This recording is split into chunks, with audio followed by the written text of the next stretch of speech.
familiar o en lo laboral, ¿verdad?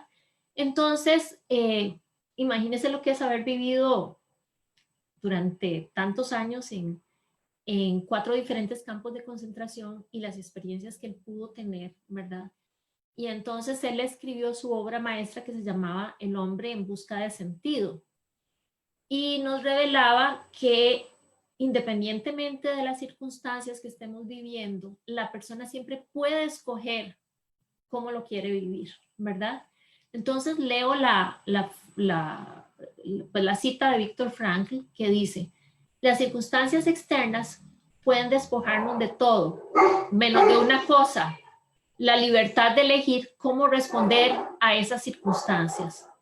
Esto quiere decir que aún en las circunstancias más adversas, nosotros tenemos la posibilidad de escoger cómo queremos responder a esas circunstancias.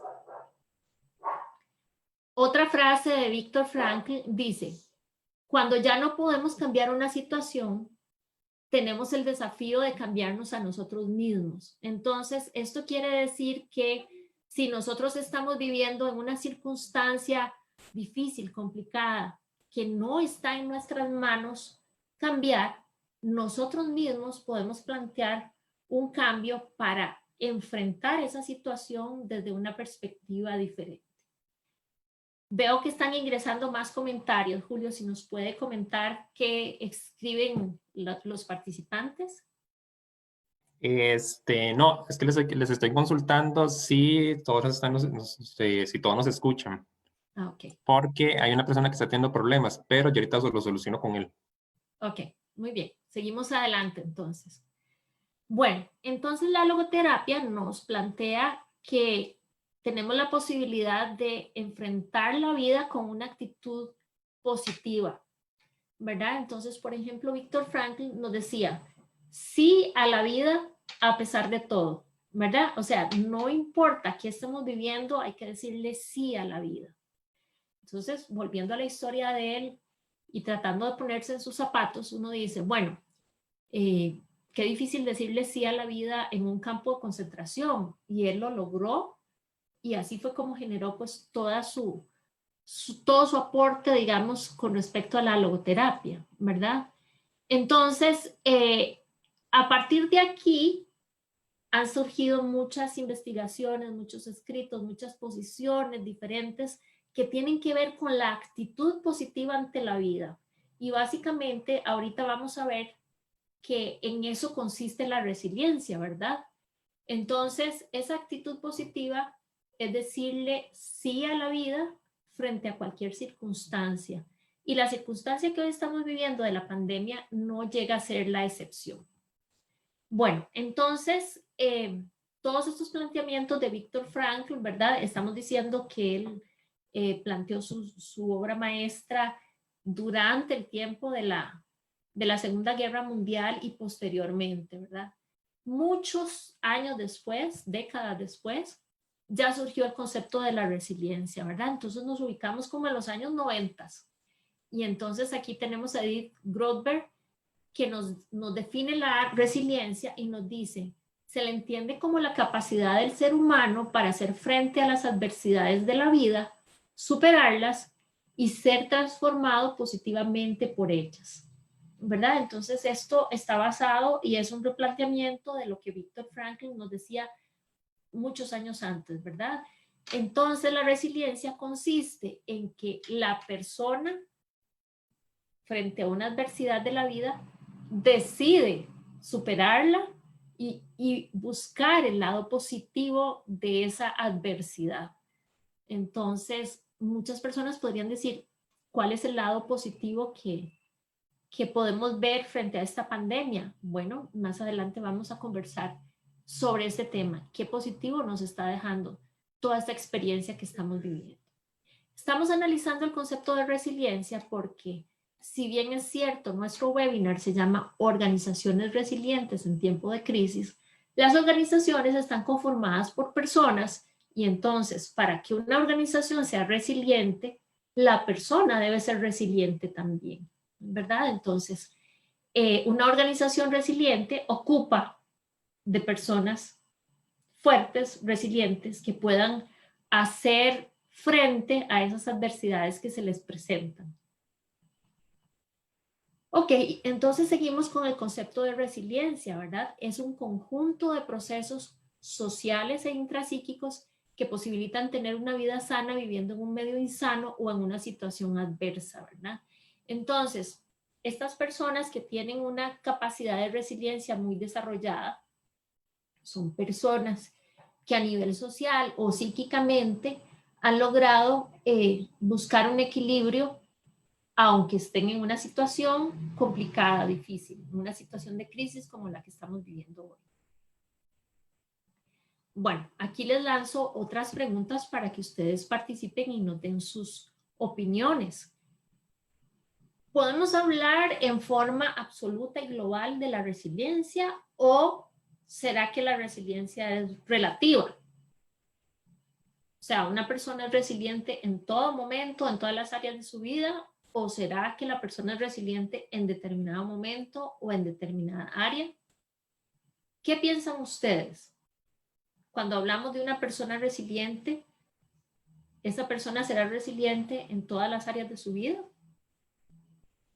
Entonces, me gustaría escuchar las opiniones. A ver, Julio, si nos ayuda, por favor. Bueno, Mónica, una consulta anterior que nos hizo fue el aporte que nos dio, iríamos cultivando la resiliencia, pienso que en determinado momento. Después depende del determinado momento. Dice, no se puede ser resiliente en todas las áreas de la vida. Pienso que especialmente en todo momento, puesto que a veces existen dificultades en la vida. Y después dice Mónica, también puede ser en situaciones adversas. Y se debería ser consecuente. Es otra aporte que nos están dando. Ok. Bueno, realmente los aportes que ustedes dan van en la línea justamente de que la resiliencia se puede desarrollar en muchas áreas de la vida. Difícilmente una persona llega a ser resiliente en todo momento y en todas las áreas de su vida, ¿verdad? Eso probablemente no existe una persona que tenga esas condiciones de fortaleza en todas las áreas de su vida. Usualmente uno desarrolla la resiliencia más en algunas áreas que en otras, ¿verdad? Entonces, si aquí estamos hablando de organizaciones resilientes, ocupamos personas resilientes en su vida personal, pero que también se promueva la resiliencia a nivel laboral o a nivel organizacional, ¿verdad? Es decir, promover esa resiliencia en el ámbito meramente de trabajo. Bueno. Tenemos dos comentarios más. Dice, se debe ser siempre. Y Adriana indica que se podría hacer en todas las áreas. Sin embargo, cada persona como individuo va a poder serlo en algunas áreas y en otras no. Ajá, bueno, todos tenemos la capacidad de desarrollar la resiliencia en todas las áreas de nuestra vida. Quizás sea más fácil que la desarrollemos en unas áreas que en otras, ¿verdad? Entonces, es posible que la resiliencia se muestre más fuertemente en un área determinada que en otra. Todos tenemos la capacidad de desarrollarla en todas las áreas, ¿verdad? Y Mónica nos indica que si es algo relativo, nos consulta. Que si la resiliencia es algo relativo. Bueno, esa pregunta es bien interesante, ¿verdad? Porque todo esto que nosotros estamos hablando tiene que ver con percepciones, con creencias, con pensamientos, ¿verdad? Entonces, quizá lo que para una persona significa ser muy resiliente, para otra no lo sea, ¿verdad? Entonces, ahí es donde podría venir el término de relatividad hacia la resiliencia, ¿verdad? Lo que yo puedo considerar que es una persona muy resiliente en determinada área, tal vez para otra persona no lo sea. Bueno, vamos a hablar entonces de dónde obtenemos la resiliencia, cómo la desarrollamos como personas, como seres humanos, ¿verdad? Entonces, bueno, nosotros sabemos que cuando nacemos, la familia nos llega a marcar en el área social, en todas las áreas de nuestra vida, pero realmente la familia llega a ser como la primera fuente potencial de la resiliencia y por eso vamos a dedicarle un ratito a hablar de esto, ¿verdad? La resiliencia puede ser aprendida, ¿verdad? Es una actitud aprendida para derrotar o enfrentar, tal vez la palabra no sea derrotar, para enfrentar la adversidad. Voy a poner un ejemplo. Conozco una familia cuya madre de esa familia es una persona hipersensible desde mi punto de vista, ¿verdad? Lo estoy hablando desde mi perspectiva. Y tiende a que si algo no le sale bien, explota en llanto con mucha facilidad, ¿verdad? Entonces, sus dos hijas pequeñas han copiado esa actitud, ¿verdad? Entonces, esto sería como lo contrario a lo que sería la resiliencia, ¿verdad? Si ante una dificultad yo como persona adulta lloro y tengo niños a quienes estoy educando, con quienes tengo contacto, probablemente ellos van a aprender que eso es lo que hay que hacer cuando uno se enfrenta a una adversidad, ¿verdad? Entonces, la resiliencia siempre es una actitud que es aprendida en el seno familiar, ¿verdad? Por otro lado, la familia nos da siempre un apego seguro, ¿verdad? El sentirme amado, querido, chineado, cuidado, alimentado. Esto hace que yo me sienta como una persona segura, tranquila, ¿verdad? Entonces la familia llega a ser esa fuente de apego muy seguro y esto pues ayuda a que desarrolle mi resiliencia.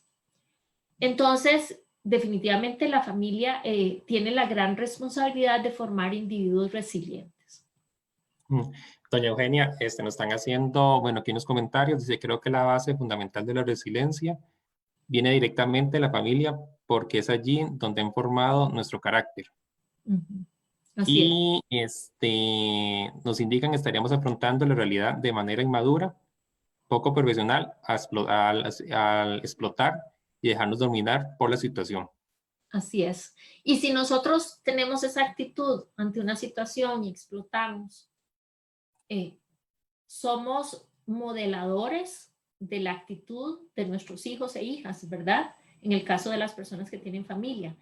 Y ahora me voy a ir al ámbito laboral, ¿verdad? Aunque aquí estamos hablando directamente de la familia, pero me voy a ir al ámbito laboral. Imaginemos una persona que tiene una posición de liderazgo que ante una circunstancia difícil explota, ¿verdad?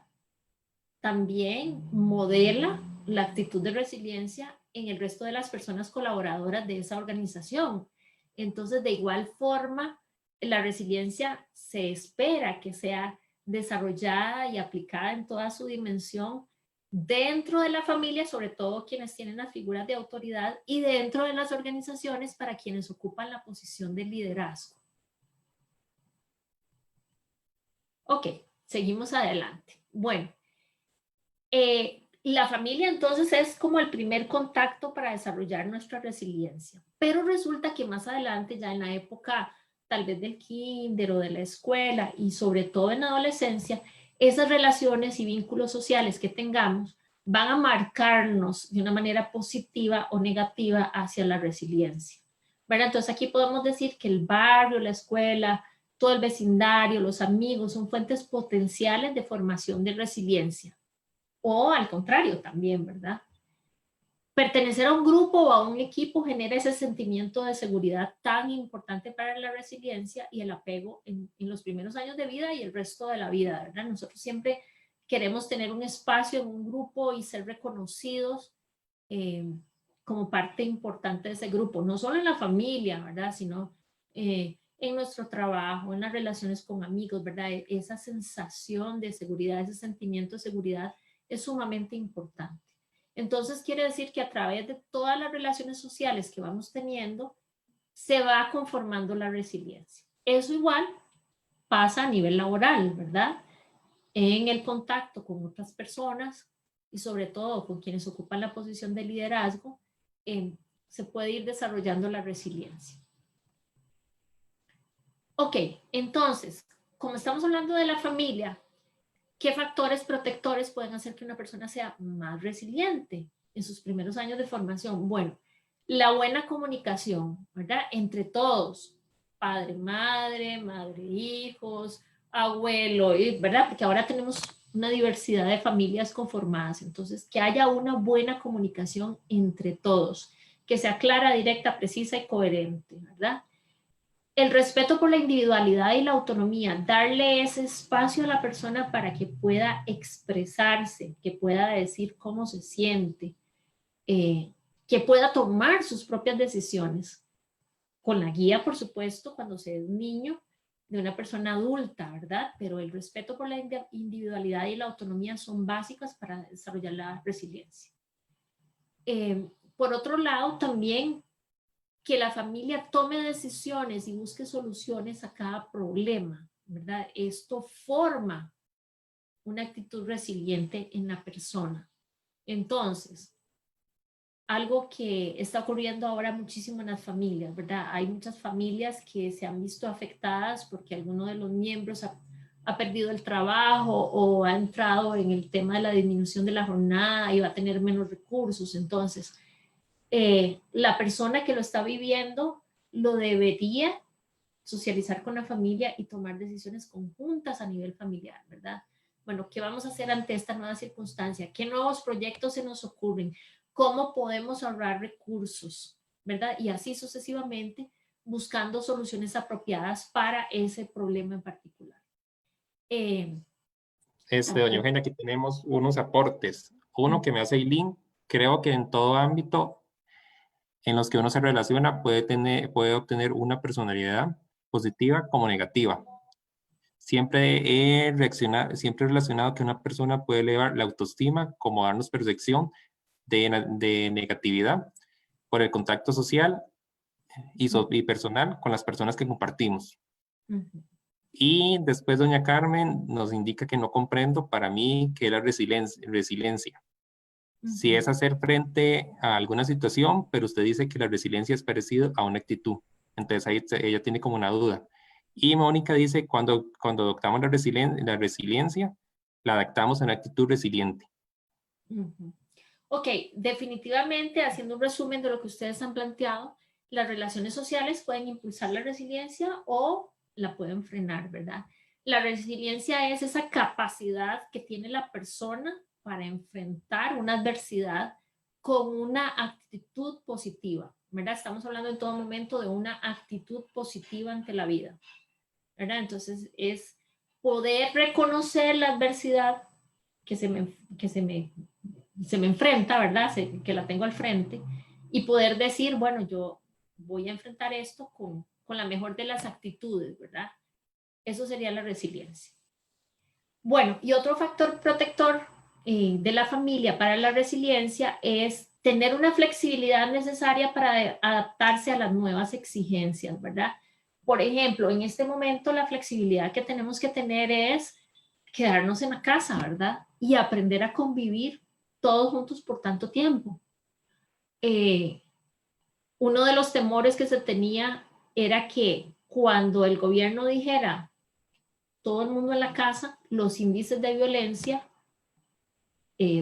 intrafamiliar aumentaran, ¿verdad? Porque nos cuesta mucho adaptarnos a estos cambios, convivir, aprender a estar juntos, ¿verdad? Entonces, como familia tenemos que generar esa flexibilidad necesaria para adaptarnos a estas nuevas exigencias que es en casa, cuídese, lávese las manos, protocolo de estornudo, protocolo de tos, etcétera, ¿verdad? Lo que ya conocemos.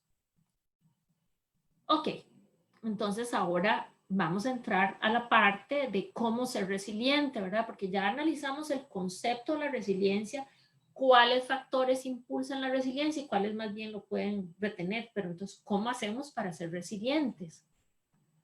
Ok, entonces hay diferentes estrategias de afrontamiento.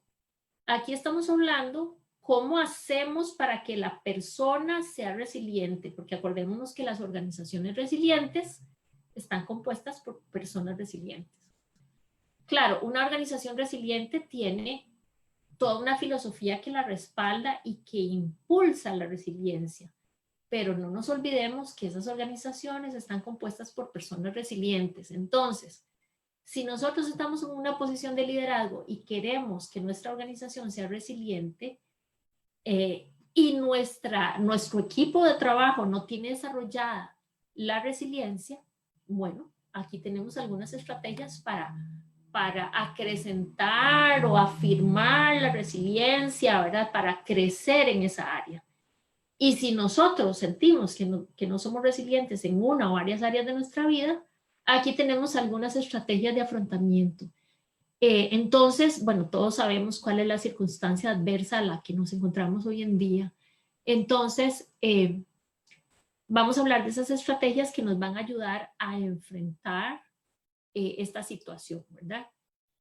La primera es el afrontamiento activo y se refiere a acciones que reducen o disminuyen el factor estresor, ¿verdad? Entonces, tenemos que pensar desde nuestra circunstancia actual, cuáles son las acciones que nosotros vamos a hacer como personas o como familia o como organización para reducir o disminuir ese factor que nos estresa, ¿verdad? Por supuesto que el primer factor estresor es el posible contagio del coronavirus, ¿verdad? Ese es el factor estresor mayor al que nos estamos enfrentando ahora. Entonces, como persona, como familia o como organización, el afrontamiento activo sería qué acciones vamos a hacer para reducir o disminuir la posibilidad de contagiarnos del coronavirus, ¿verdad? Entonces, bueno, ya mencionamos algunas acciones que tienen que ver con lo sanitario, ¿verdad? Que tienen que ver con medidas higiénicas para no ser contagiados del coronavirus. Pero también tenemos que pensar en acciones desde lo físico, desde lo mental, desde lo social, ¿verdad? Porque no significa que yo me quedo en la casa y cierro las puertas y no me vuelvo a meter con absolutamente nadie más, ¿verdad? Entonces, ¿qué acciones voy a hacer en todos los campos? Otra estrategia de afrontamiento es la reinterpretación positiva. Esto significa buscar el lado positivo de la situación e intentar crecer y mejorar a partir de esa experiencia obtenida. Voy a poner un ejemplo que me pasó en estos días. Bueno, yo ocupo una jefatura en una organización y tengo bastantes personas a cargo y suelo estar en diferentes reuniones. Y el otro día me decía una de las personas, ahora todos estamos en teletrabajo, una de las personas me decía, uy, qué bueno, ahora sí la puedo encontrar súper fácil, porque antes cuando usted estaba físicamente en una reunión, yo no la podía interrumpir, pero ahora usted está en línea, yo le puedo mandar un mensaje y usted ahí mismo me contesta, ¿verdad? Ahora, aunque estamos en teletrabajo, la comunicación es más sencilla. Yo dije, mira, esa es una reinterpretación positiva de la situación que están viviendo, ¿verdad? Voy a poner otro ejemplo a nivel familiar. Tengo familia que vive en el exterior y entonces reunirnos todos es como muy complicado, ¿verdad? Porque solamente que ellos vengan de viaje, ¿verdad? Y últimamente nos hemos podido reunir virtualmente. Entonces, los que estamos aquí en el país y los que están afuera y todos nos conectamos a determinada hora y hemos tenido sesiones sociales muy diferentes, ¿verdad? Como ustedes las están viviendo probablemente. Hasta hemos celebrado cumpleaños y demás de una manera distinta, pero entonces ahora nos sentimos súper cerca. Yo me siento muy cerca de las personas que no están en el país porque hemos hecho el propio por reunirnos virtualmente, ¿verdad? Y así podríamos seguir diciendo un sinfín de cosas, ¿verdad? Ha habido otras personas que han dicho, uy, qué bonito, cómo he podido compartir ratos con mi familia. Ya no duro tanto rato trasladándome de un lugar a otro, ¿verdad? Los que están dentro de la casa. Y así sucesivamente, ¿verdad? Hemos visto hasta el ambiente, ¿verdad? Hoy leía que la capa de ozono se había recuperado enormemente.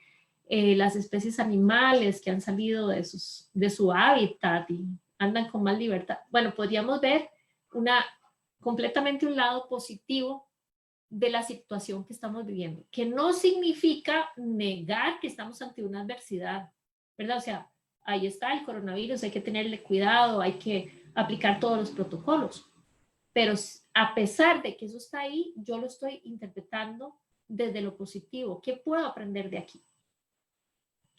Y otra estrategia de afrontamiento es la aceptación, que se refiere a identificar y aceptar el hecho de lo que está ocurriendo para buscar una solución, ¿verdad? Entonces, voy a poner un ejemplo personal. La primera semana en que esto brotó en Costa Rica y todo, era una sobreinformación, ¿verdad? Probablemente ustedes, al igual que yo, nos sentimos súper abrumados con el tema, ¿verdad? Y a mí me costó como mucho entender qué era lo que tenía que hacer, cómo mi vida iba a cambiar después de esto, ¿verdad? Y yo creo que definitivamente hay un antes y un después de esta pandemia, ¿verdad? Pero entonces aceptar la realidad, empezar a imaginar cómo va a cambiar esto, cómo va a impactar mis relaciones dentro de mi familia, con mi familia extendida, en mi trabajo, ¿verdad? Y hacer como todo ese ejercicio de aceptación. Veamos si tenemos más comentarios. Sí, doña Eugenia, nos pregunta Mónica, dice, ¿cómo podemos potenciar nuestra resiliencia? Tendríamos que generar una rutina a nivel del hogar, pero ¿cómo podemos hacer con nuestros empleados? Eso es directamente en las empresas. Uh-huh. Y un aporte que hace Aileen, dice, concuerdo que con las redes de comunicación efectiva podemos hablar y mantener nuestras actividades sociales, puesto que hemos cambiado nuestra percepción de comunicarnos y que siempre la parte positiva nos puede llevar a una forma más accesible para afrontar las dificultades que se ven en nuestro entorno. Uh-huh. Sí.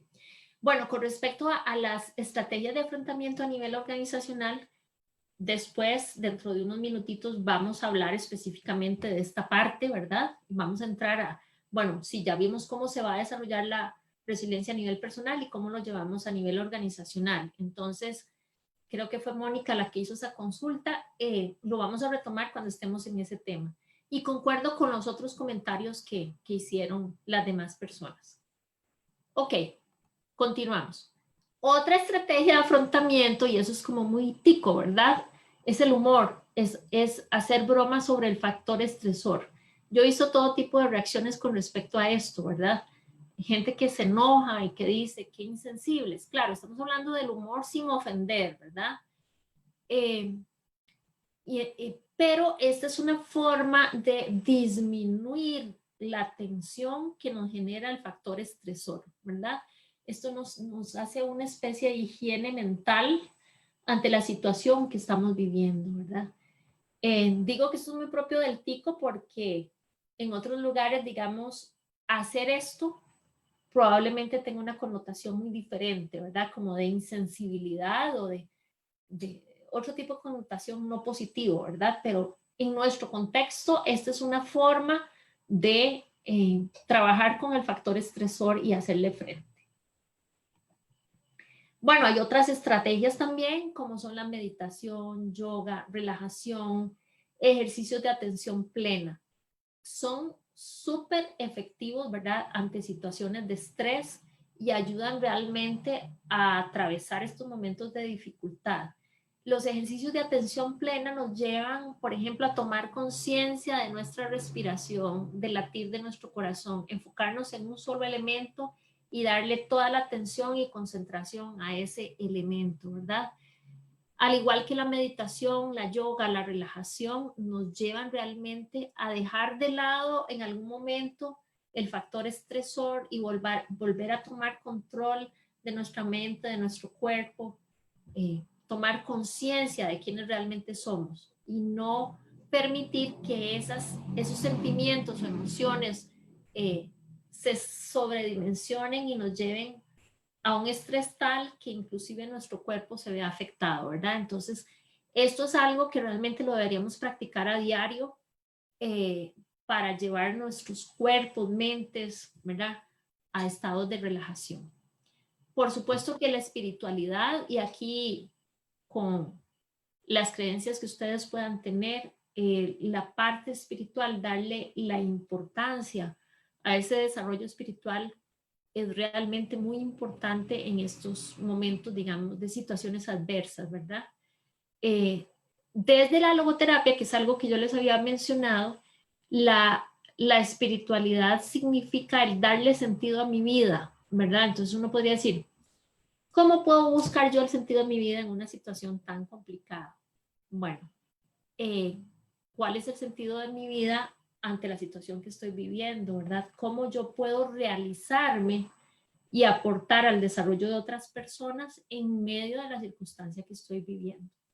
Eso sería como la parte de desarrollo espiritual. Doña Eugenia, nos hacen, bueno, un comentario. Dice, creo que en la mayoría de los países centroamericanos las personas suelen ser bromistas, pero ante esta situación una buena carcajada ayuda a endulzar nuestro espíritu. Sí, así es. Uh-huh. Ok. Y bueno, una estrategia brillante de afrontamiento ante una situación adversa, ¿verdad? Es focalizarnos en la solución de un problema. Porque si uno se centra en el problema y se queda ahí, uy, sí, es que no puedo salir, y es que, y si me contagio, y qué torta, y mi familia, y yo, mi abuelito, mi tía, y que son adultos mayores, y que la diabetes, y la, ¿verdad? Y todo el día le damos vuelta al problema, hasta ahí llegó la resiliencia, ¿verdad? En cambio, si decimos, tenemos este problema, pero vamos a enfocarnos en la solución. Entonces hacemos un plan familiar para tratar de resolver toda la situación o un plan organizacional para ver cómo vamos a solucionar el problema, ¿verdad? Entonces, focalizarse en la solución del problema, no en el problema. Aquí es muy importante hacer la diferenciación. No es que uno no reconozca que existe un problema. O sea, el problema está, pero es darle vuelta a la página y decir, este es el problema, pero yo voy a escribir la solución. La solución que yo propongo es esta y esta y esta, ¿verdad? Ok. Hay otras estrategias de afrontamiento que no son tan efectivas, pero que las aplicamos a veces y más bien pueden tener un efecto adverso, ¿verdad? La desconexión conductual es reducir la conexión con el factor estresor, renunciando al esfuerzo por alcanzar las metas. Uy, esto es demasiada información, ya, yo voy a salirme de todas las redes sociales, no vuelvo a leer el periódico, no vuelvo a ver ninguna noticia, qué estrés esto, no quiero volver a saber nada y me desconecto. Esto no está resolviendo para nada la situación, ¿verdad? Esa desconexión conductual es como una especie de negación de que existe la dificultad. Entonces, esta estrategia de afrontamiento no es tan efectiva. Vean que estoy diciendo desconexión, no estoy diciendo que se mida hasta qué punto recibir la información, ¿verdad? O sea, no estoy hablando de un extremo, es yo no quiero volver a saber nada de ese problema, ya, el problema para mí murió, no volvamos a hablar de eso, no me vuelvan a decir nada, no quiero saber nada de eso. Esa sería la desconexión. Eso no resuelve la situación. Y otra estrategia de afrontamiento que no es efectiva para nada es el desahogarse, es decir, contar la experiencia una y otra vez y otra vez y otra vez, ¿verdad? Entonces, ay, es que yo me siento preocupada y me siento mal porque toda esta situación, y entonces, viera que me pasó esto y el otro, y voy llamando a cada uno de los miembros de la familia o del equipo de trabajo para contarle lo mismo. Entonces, es estar focalizado en el problema y no en la solución, como veíamos en esta situación anterior, ¿verdad? Enfocarse en la solución nos ayuda a salir adelante, a ver la perspectiva de lo que viene. Eso es lo que tenemos que hacer, enfocar nuestra atención en lo que viene, en cómo lo vamos a resolver. Con esta estrategia de afrontamiento que estamos diciendo, el desahogo, que es simplemente contar y contar y contar y contar sin resolver, nos quedamos centrados en el problema y no avanzamos, ¿verdad? Entonces, estas dos estrategias no es recomendable aplicarlas. ¿Tenemos algún otro comentario? Sí, tenemos dos comentarios. Dice, materializar las soluciones es algo realmente gratificante. Y también nos escriben, dice, creo que para darle sentido a la vida es siempre tener una buena salud mental y estar siempre alegre. Exacto. Después dice, una estrategia que a mí me ha servido es afrontar las adversidades de la vida, es jugar con la mente y siempre pensar que con la ayuda de Dios todo puede ser posible y con el apoyo de los demás. Bueno, ahí estamos hablando de enfocarnos en cosas positivas y realmente la parte de la espiritualidad, ¿verdad? Que cada quien la practica desde sus creencias es súper importante porque esto nos da también esa sensación de protección, de seguridad, de que no estamos solos. Bueno, Entonces, ahora sí, vamos a entrar en el tema que nos atañe, que tiene que ver con la resiliencia en las organizaciones. Ya vimos que la resiliencia, cómo se va desarrollando desde los primeros años de vida, qué debemos hacer para afrontar la resiliencia. Y estábamos hablando en un plano personal, familiar, y algunas veces hacíamos alusión a las organizaciones, pero ahora nos vamos a centrar más en las organizaciones.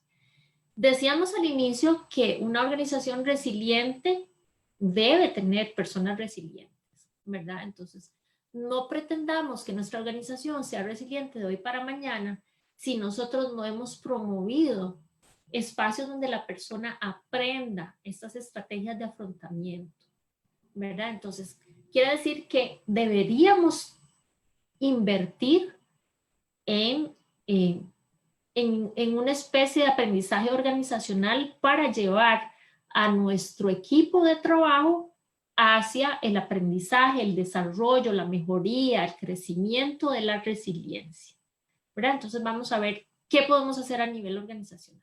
Bueno, hemos hablado varias veces que tenemos varias dimensiones de la resiliencia, ¿verdad? La resiliencia toma en consideración varias áreas de la persona, la parte física, ¿verdad? Porque si tenemos un cuerpo enfermo físicamente, es difícil pensar en la resiliencia sintiéndose mal, ¿verdad? O sea, tenemos que darle atención a nuestro cuerpo y tratar de mejorar lo más que podamos, ¿verdad? Entonces, pues ahí vienen algunas características que deberíamos buscar en el desarrollo físico de la persona. También tenemos las emociones que dentro de la resiliencia juegan un papel vital y ahora vamos a ver por qué, ¿verdad? Entonces, la flexibilidad emocional significa el poderme adaptar a las diferentes situaciones sin que esto me genere un malestar, ¿verdad? Hemos hablado de que debemos desarrollar una perspectiva positiva o una actitud positiva, ¿verdad? Para ser resilientes. Y la autorregulación significa que yo misma me regulo en las diferentes áreas de mi vida. Por ejemplo, con el teletrabajo. Yo en mi casa podría pasar todo el día viendo Netflix en lugar de estar trabajando, ¿verdad? Aquí yo no tengo a nadie que me ponga a marcar tarjeta, ni nadie que, ¿verdad? Con un reloj que me esté marcando, usted a tal hora debe estar haciendo tal cosa, ¿verdad? Entonces tengo que desarrollar la autorregulación, es decir, yo tengo que decir, bueno, voy a empezar a trabajar de tal hora a tal hora, a esa hora me paro y me tomo un café o almuerzo o lo que sea, ¿verdad? Y continúo hasta tal hora. Eso es un proceso de autorregulación, ¿verdad? Entonces yo debo desarrollar la autorregulación. Y esto lo estamos diciendo que se debe desarrollar sobre todo dentro de las organizaciones también. La persona debe desarrollarse a nivel espiritual, eso también lo hemos mencionado varias veces, ¿verdad? Entonces, la flexibilidad espiritual también es importante, es abrirme a nuevas circunstancias, ¿verdad? Por ejemplo, el otro día escuchaba a una persona diciendo que porque Dios nos había mandado este castigo, ¿verdad? Entonces, aquí hace falta flexibilidad espiritual, ¿verdad? Más bien hay que verlo desde otra perspectiva para las personas creyentes, ¿no? ¿Qué podemos aprender espiritualmente de toda esta experiencia, verdad? El desarrollo de la dimensión espiritual implica el comprometerme con los valores personales y organizacionales, porque ahora estamos hablando de la organización. Y también aceptar los valores que otra persona tiene, ¿verdad? Y por supuesto que hay otra área que es la mental, ¿verdad? Que tiene que ver con la capacidad de atención que yo pongo, con cómo me enfoco en las cosas, con incorporar diferentes puntos de vista que tienen que ver con todo lo que es el aprendizaje, ¿verdad? Entonces, todas estas áreas las deberíamos desarrollar a nivel personal, pero inclusive a nivel organizacional, para justamente poder hablar de organizaciones resilientes. Entonces, si estamos hablando que nosotros tenemos que construir o mejorar la resiliencia de las personas para que nuestra organización sea resiliente, estamos hablando de generar espacios para que esto pueda ocurrir, ¿verdad? Formar a las personas en esta temática que es tan importante, ¿verdad? Tal vez en algún otro momento sea muy importante como una parte de la selección del capital humano, evaluar la resiliencia y dentro de la organización que ingresen personas con cierto grado de resiliencia, ¿verdad? Probablemente esto no se haga en muchos de los lugares y se llegue a hacer en algún momento, pero con los equipos de trabajo que ya tenemos, ¿cómo llegamos a desarrollar esa resiliencia, ¿verdad? Entonces, tenemos que trabajar el pensamiento, ¿verdad? Por ejemplo, ante esta circunstancia, ¿cuál es la responsabilidad personal y organizacional ante la situación que estamos viviendo? ¿Verdad? Entonces, bueno, ahí este gráfico probablemente ustedes ya lo han visto antes. ¿Quién quiero ser durante el COVID? ¿Verdad? Quiero ser una persona que me quedo en una zona de miedo, de incertidumbre, de ansiedad, ¿verdad? Que acaparo toda la comida en el supermercado, compro todo el papel higiénico que hay, que contagio emociones negativas a todos los demás, que me quejo a menudo de que, ay, ¿ahora qué voy a hacer? Y qué difícil, que reenvío todos los mensajes que recibo, ¿verdad? Con información inclusive que ni siquiera verifico y que me irrito fácilmente. O quiero pasar a una zona más amplia donde ya hay aprendizaje y entonces dejo de consumir compulsivamente todo lo que me hace daño, ¿verdad? Comienzo a soltar lo que no puedo controlar, ¿verdad? Esta situación no es algo que personalmente yo pueda controlar porque es algo como un comportamiento pandémico, ¿verdad? Que se va transmitiendo, pero yo sí puedo controlar cómo yo voy a afrontar eso, ¿verdad? Y cómo me voy a preparar para no contagiarme de este virus, ¿verdad? Dentro de la zona de aprendizaje estaría identificar mis emociones, ¿verdad? Entonces, también tiene que ver con cómo tomo conciencia de lo que está pasando y cómo voy a actuar de aquí en adelante. ¿Qué tipo de información voy a consumir? Eso es súper importante. O sea, bueno, si uno lee todos los WhatsApp que le llegan, duraría toda la vida leyendo la información y hay todo tipo de información. Entonces, ¿qué tipo de información voy a consumir? ¿Verdad? Y además, reconozco que todos están dando lo mejor. Eso sería entrar a la zona de aprendizaje. Y ya todavía una visión más amplia sería llegar a una zona de crecimiento, que esto es a lo que queremos llegar. Y a nivel organizacional, lo ideal sería llevar a nuestros equipos de trabajo por todo este proceso hasta que lleguen a una zona de crecimiento, que sería encontrar un propósito ante esta situación, ¿verdad? Pensar en los demás y buscar cómo ayudar a los demás, poner los talentos al servicio de quien los necesite, vivir el presente y enfocarse en el futuro, pero de una manera positiva, no ansiosa, ¿verdad? Como, uy, ¿qué va a pasar? No, sino, bueno, ya he aprendido cosas nuevas, he desarrollado nuevos talentos, ¿hacia dónde quiero ir? ¿Verdad? Eso es pensar en el futuro de una manera positiva. Ser empático. Bueno, si hay algo que esto nos ha enseñado es a ser empático, ¿verdad? Conmigo mismo y con los demás. Agradecer y valorar. Mantener un estado emocional alegre y de esperanza. Buscar la manera de adaptarse a nuevos cambios. Practicar el sosiego, la paciencia, las reacciones, la creatividad, etc.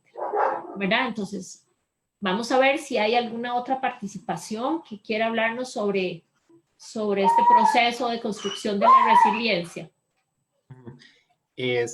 Bueno, hay una consulta, dice, ¿podría ser un valor la resiliencia? Y Natalia nos indica, dice, el problema es cuando uno trata de tener la mejor actitud positiva y trabajar en la búsqueda de planes alternativos para lograr los objetivos de la empresa. Pero siempre vamos a topar con esas personas negativas que van a poner obstáculos y, bueno, dice que tratar de convertirlos a ellos es un gran reto. Después, Mónica nos indica no perder la salud mental o esa estabilidad mental con esta adversidad que atravesamos. Y doña Carmen nos indica de nuevo considerar que es un proceso hasta llegar a la zona de crecimiento. Considera. Así es, así es. Bueno, vamos a ver si me acuerdo de todas las inquietudes, ¿verdad? La resiliencia en muchas circunstancias se le puede considerar como un valor, ¿verdad?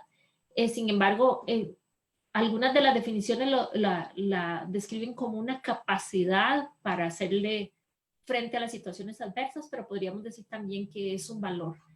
Lo ideal de verdad es a través de ese proceso llegar hasta la zona de crecimiento e ir tomando conciencia de cada uno de los pasos. Con respecto a los equipos de trabajo, nos vamos a encontrar de todo, ¿verdad? Va a haber gente muy resiliente, gente medianamente resiliente y gente nada resiliente. Entonces, desde las organizaciones, tomar la decisión de conformar equipos resilientes significa invertir tiempo, esfuerzo, energía en formar esa capacidad o mejorar esa capacidad en todas las personas. Y esto es algo de verdad en lo que si la organización cree e invierte en eso, lo va a lograr. Yo he estado en ambientes donde la resiliencia se va desarrollando poquito a poco, ¿verdad? Y tal vez en un equipo de trabajo de unas 10 personas me encuentro una o dos personas resilientes y se va trabajando la resiliencia hasta llegar a ir expandiendo esa posibilidad de resiliencia. Bueno, como parte de la construcción de la resiliencia, entonces seguimos con la otra parte. Bueno, antes hablamos de los pensamientos, ahora vamos a hablar de las emociones y los sentimientos. Dentro de la resiliencia, este es un tema súper importante porque aquí es donde mucha gente se queda pegada, ¿verdad? Vamos a ver el mapa del agotamiento a la renovación, ¿verdad? Tenemos estas emociones desgastantes que son vampiros de energía, como el enojo, la frustración, la ansiedad, el agotamiento, el retraimiento, el resentimiento, ¿verdad? Que todo esto nos genera cortisol y nos provoca grandes efectos en nuestra área física y en las relaciones sociales e interpersonales, ¿verdad? Esto en la vida personal, pero en la vida laboral también puede ocurrir, ¿verdad? Si hay enojo, frustración, ansiedad, etcétera, las relaciones laborales no van a ser las mejores. Mientras que si tenemos estas emociones renovadoras, como son el entusiasmo, el valor, la pasión, la satisfacción, la realización, la serenidad, esto va a generar mejores relaciones sociales, un trabajo más productivo, una mayor identificación con los objetivos personales y organizacionales, ¿verdad? Entonces, sobre estas emociones tenemos que trabajar a nivel organizacional. Vean que esto no se da de forma automática, esto es algo que hay que trabajarlo, hay que desarrollarlo, ¿verdad? Entonces deberíamos llevar a nuestro personal a que se pregunte cuáles son las emociones desgastantes que se presentan en mi vida o en mi equipo de trabajo, cómo se pueden convertir esas emociones desgastantes en emociones renovadoras. Y ustedes me podrán decir, ¿cómo puedo tener yo entusiasmo, valor, pasión en medio de una circunstancia como esta? Bueno, es difícil, pero hay que focalizarse en las cosas positivas, ¿verdad? Que no es lo más natural del ser humano. Por ejemplo, durante los días anteriores, cuando yo estaba preparando esto, eso me motiva mucho, me hace sentir un gran entusiasmo y valor, ¿verdad? No estoy desatendiendo mi situación relacionada con la pandemia, pero estoy buscando cosas que me generan pasión, valor, entusiasmo, etcétera, en medio de la situación que estoy viviendo, ¿verdad? Y ustedes podrían decir, mi pasión es cocinar o leer o ver películas, no sé. Hay que buscar esos espacios, ¿verdad? A nivel laboral hay que hacer lo mismo. ¿Qué me realiza a nivel laboral? Y poderlo hacer en medio de la situación que se está viviendo. Entonces, esto es súper importante. Entonces, veamos que la construcción de la resiliencia implica llevar las emociones desgastantes hacia las emociones renovadoras, ¿verdad? Estas emociones que drenan la energía son muy costosas e ineficientes para una persona y para una organización. Si nosotros no trabajamos la parte emocional del capital humano, realmente esto puede generarnos gran improductividad, a veces sensación de la persona de no sentirse realizada, en fin, nos puede traer muchas consecuencias. No sé si hay más comentarios con respecto a las emociones y los sentimientos. Bueno, tenemos un comentario que dice, me ha gustado mucho su comentario en cuanto al espacio que nos permite esta crisis. para poder ayudar al prójimo. Hay muchas personas que no tienen acceso a información que es vital y justo podría ser el momento para ayudar a nuestro prójimo de muchas formas. Y un aporte que hace doña Carmen es que, que uno tiene que ser resiliente para lograr la resiliencia grupal. Así es, así es. Extraordinario los dos comentarios, ¿verdad? Pongámosle 5 estrellitas o una carita feliz ahí a las personas que lo dijeron.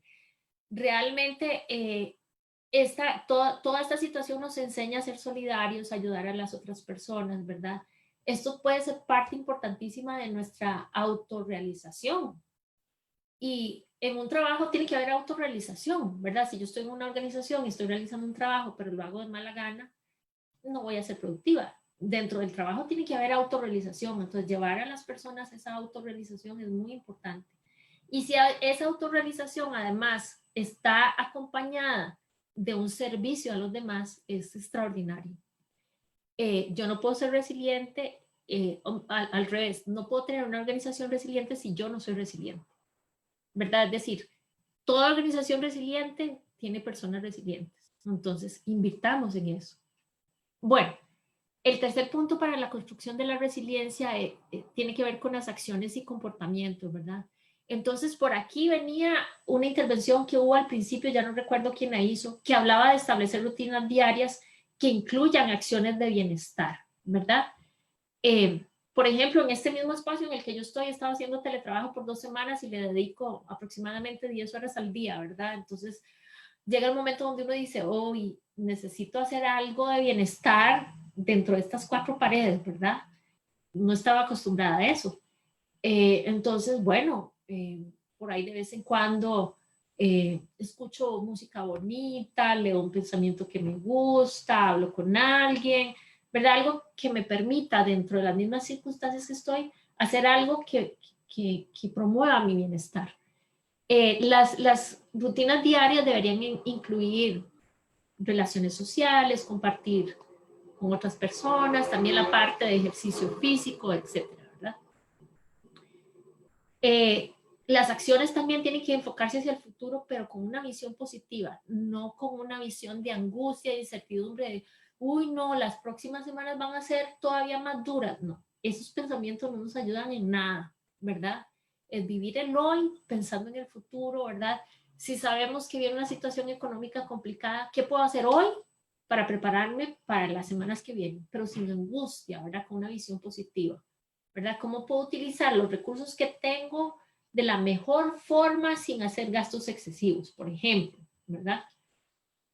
Y por supuesto tiene que ver con enfocarse en la solución de problemas actuales, ¿verdad? Entonces esto igual se aplica en el plano personal, familiar y organizacional. Sé que todas las organizaciones están pensando en el futuro, entonces igual tiene que ser un reto pensar en el futuro con una visión positiva, ¿verdad? ¿Qué podría ser una visión positiva? Bueno, si las ventas van a caer, ¿qué nuevo puedo hacer? ¿Qué nuevo proyecto podemos proponer para que estas ventas incrementen? ¿Cómo puedo ampliar el mercado? ¿Verdad? Con una visión creativa, positiva. Ok, entonces vean este ejemplo, ¿verdad? Vamos a poner ejemplos que estamos viendo ahora. La situación. Todo el día recibo información diversa y hasta contradictoria sobre el COVID-19. ¿Qué sentimiento me genera? Ansiedad y confusión, ¿verdad? Voy a poner un ejemplo.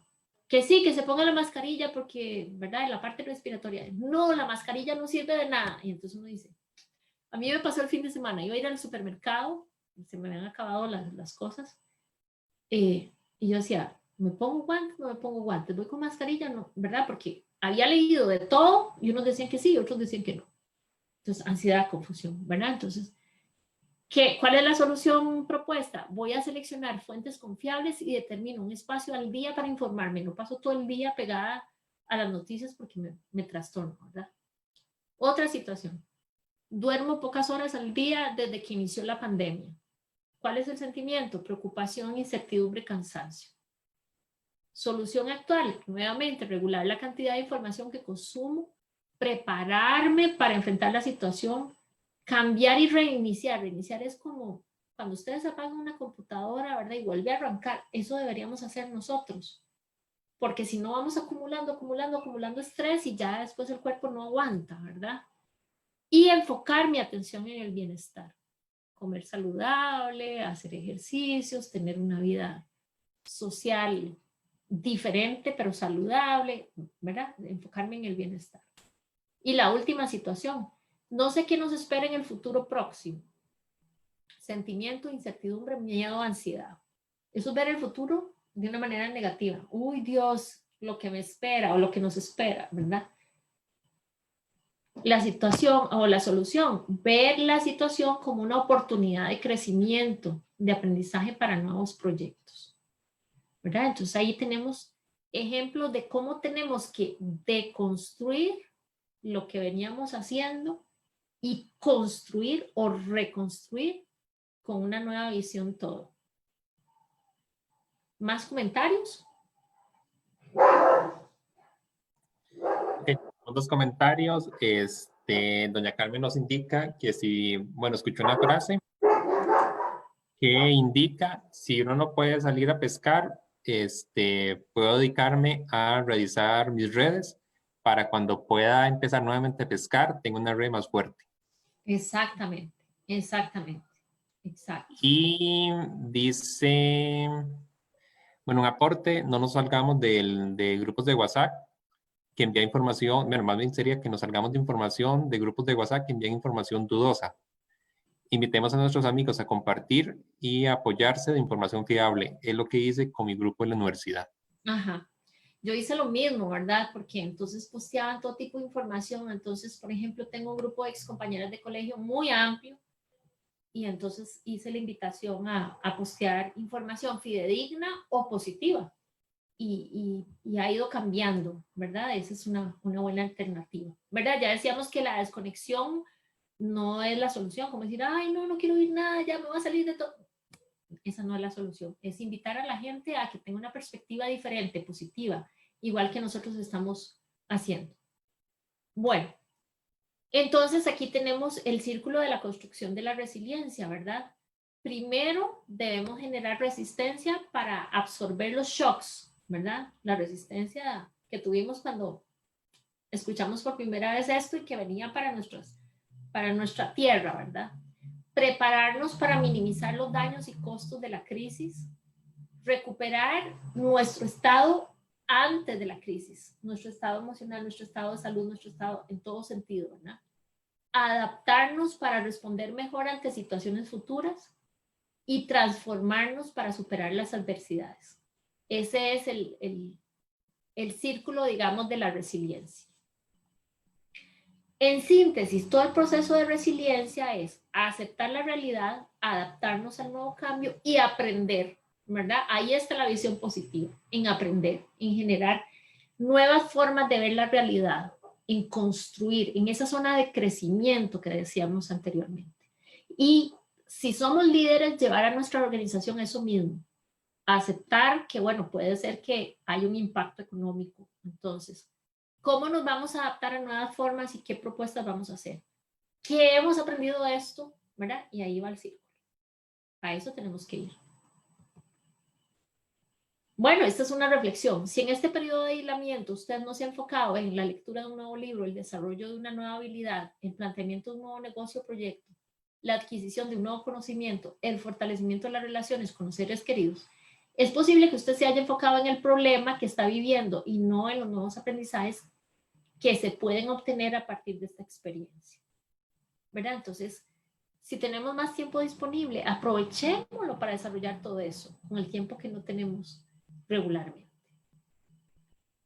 Bueno, y desde el liderazgo, entonces, ¿qué deberíamos hacer para promover la resiliencia? Practicar primero la resiliencia personal. Yo no puedo promover en el resto de mi equipo la resiliencia si yo no soy una persona resiliente. Entonces, primero lo trabajo yo si estoy en una posición de liderazgo y practico la resiliencia personal, con el fin de que ellos sientan confianza, ¿verdad? Después, brindamos espacios de aprendizaje dirigidos a todas las personas colaboradoras de la organización para construir y mantener la resiliencia personal y organizacional, ¿verdad? Porque acordémonos, primero la persona se hace resiliente y luego podemos hablar de resiliencia organizacional. Y sobre todo practicar la empatía con quienes viven situaciones difíciles por ansiedad o incertidumbre o porque tienen necesidades particulares, ¿verdad?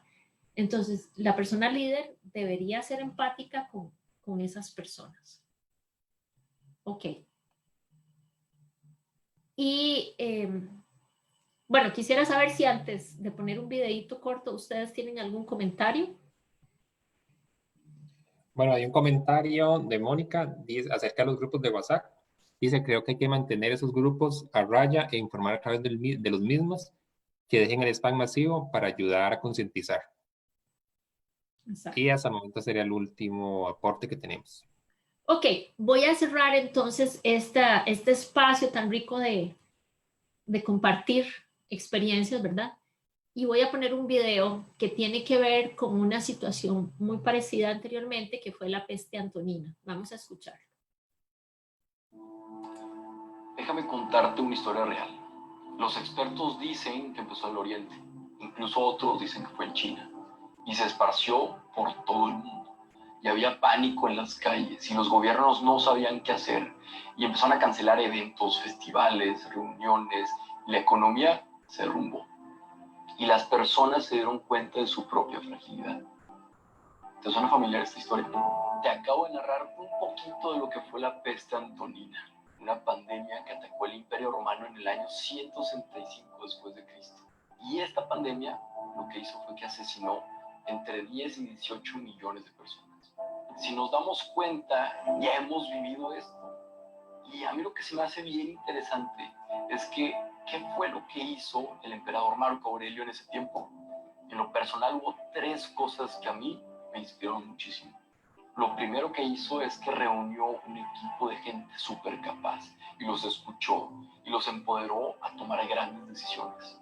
Lo segundo es que después de armar un equipo de ensueño fue a combatir la recesión económica y vendió posesiones del imperio para ayudar a la gente más vulnerable. Incluso vendió posesiones de su misma esposa para poder salir adelante. Paró las deudas del gobierno y también pagó los funerales de las víctimas. Se preocupó por su gente y por su economía. Y lo tercero, cuando Roma estaba lleno de cuerpos y él teniendo toda la capacidad para irse y salvarse, decidió quedarse. Y fue a los funerales y ayudó a la gente y dio discursos. Fue el líder que todo el mundo necesitaba. Porque cuando la sociedad se está cayendo a pedazos, es cuando los líderes salen a reconstruirlas con sus propias manos. Sí, quizá el coronavirus nos está llenando de incertidumbre, de miedo, de aislamiento, pero tenemos que hacer lo mismo que aprendieron los romanos. Tenemos que hacer equipo, tenemos que colaborar, tenemos que ser solidarios, tenemos que ver por los más vulnerables y ayudarnos entre nosotros, pero sobre todo tenemos que ser más humanos, empatizar y colaborar y ayudar. Entonces, ¿qué podemos hacer? Primero, dar gracias por todo lo bueno que está pasando, porque estamos más unidos que nunca, aunque no podamos abrazarnos. Dar gracias por todos los cánticos en los balcones, todas las iniciativas que están saliendo a partir de esta crisis.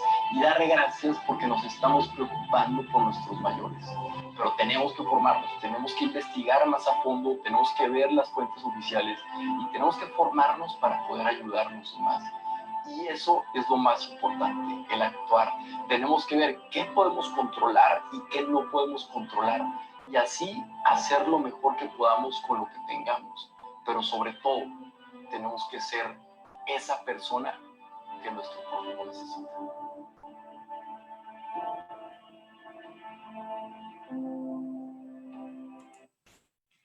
Bueno, definitivamente esto que acabamos de ver refleja mucho de los comentarios que ustedes han hecho, ¿verdad? Cómo es una oportunidad para ser esa persona que los demás necesitan, ¿verdad? Y cómo servir a los demás. Si esto es la enseñanza que nos deja esta pandemia, enhorabuena, pues que nosotros hemos llegado hasta la zona de crecimiento para poder dar a los demás.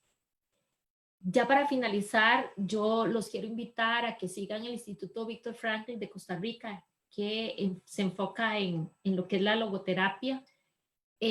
Ustedes pueden encontrarnos en todas estas redes sociales que ahí pueden ver y nos buscan como Logo Costa Rica, ¿verdad? Y ahí nos pueden seguir.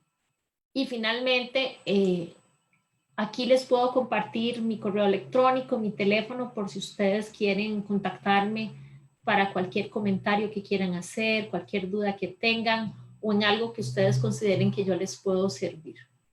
Les quiero dar las gracias y por ahí estoy viendo que hay más mensajes, entonces darle este espacio a Julio para que nos cuente qué están diciendo las personas a través del chat. Ok, perfecto. Nada más para hacer un mensaje, primero que todo, pueden solicitar la presentación al correo capacitación@cadesco.org. Yo ahí se los puedo compartir. Bueno, por otro lado, también se nos van a compartir el video. Bueno, por medio de la presentación, yo ahí les enviaría la información.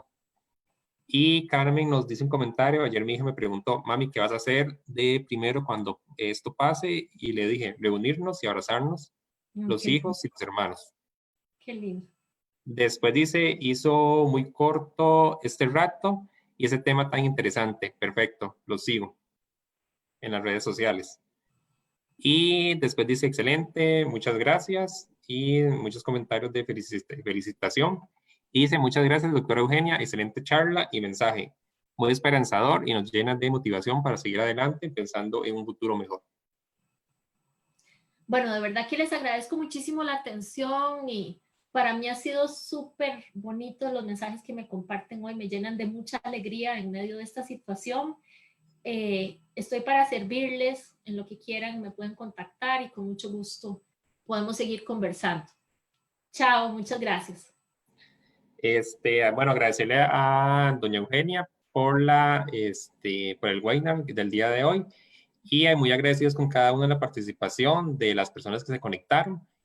También por el Facebook del ICOES, se grabó este webinar por si gustan ahí verlo, volverlo a ver o descargarlo o compartirlo también con alguna persona que a ustedes les interese que lo puedan ver y escuchar.